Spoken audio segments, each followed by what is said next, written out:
এখন আমরা রয়েছি দাঁতের ডাক্তারখানায়, কিন্তু আমার জন্য নয়, মেয়ের জন্য। মেয়ের পোকা লাগা দাঁতে প্রচণ্ড ব্যথা। তো কয়েকদিন আগে দেখানো হয়েছে, 2বার চেক আপ হয়ে গেছে আমাদের। তো ডাক্তার ফটো করাও হয়েছিল, তো বলেছে পোকা লাগা দাঁত তো ইনফেকশন হয়েছে।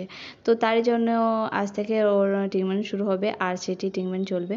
তো ওইটা যেটা ইনফেকশন হয়েছে সেটা ঠিক করে দিয়ে ক্যাপ লাগানো হবে। তো আমাদেরকে আসতে বলেছিল 5:30টায়, তো আমরা একটু আগে থেকেই চলে এসেছিলাম। তো একটু ওয়েট করতে হয়েছে। আর দেখো এখন ওর কিন্তু ট্রিটমেন্টটা শুরু হচ্ছে। প্রতিদিন স্প্রে দিয়ে গেল। ঠিক আছে, আর এখন জল দিয়ে কিছু করবে না, শুধু এলে ফেলে দেবে। ঠিক আছে,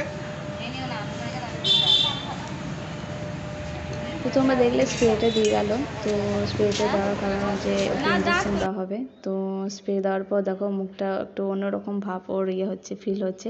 তো আমরা বৈকালে এসেছিলাম, আর এখন দেখো সন্ধ্যা হয়ে গেছে। আর হ্যাঁ, মেয়েকে কিন্তু এখন ইঞ্জেকশন দেওয়া হয়ে গেছে। ও মানে মুখটা বেশ ভারী লাগছে আর বিরক্ত ফিল করছে।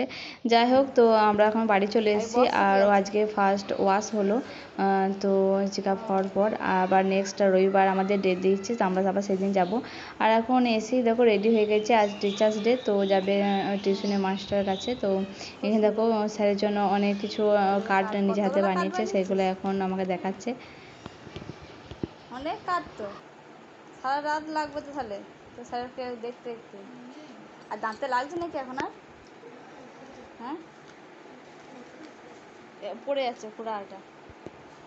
আর দাঁতের জন্য একদম বেশি কথা বলবেন, ঠিক আছে? 1/2 ঘন্টা কিন্তু কিছু খাওয়া যাবে না, আর লাফা জামা কিন্তু হবে না একদম। টিপা টিপি একদম কিছু করবি না, ঠিক আছে? বেশ, ঠিক আছে, খুব সুন্দর হয়েছে। ভরে গেল, ভরে গেল। ওকে হাঁ করে দেখি হালকা করে।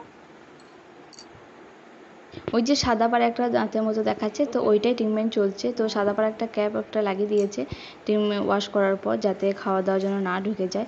তো নেক্সট রবিবার যখন যাব সেটা আবার খুলে আবার নেক্সট টাইমে আবার ওয়াশ করবে। বেশ, একদম বেশি কথা বলবে না, লাফাচাপা করবে না, ঠিক আছে? 1/2 ঘন্টা কিন্তু কিছু খাওয়া যাবে না, ঠিক আছে? বেশ, চলো।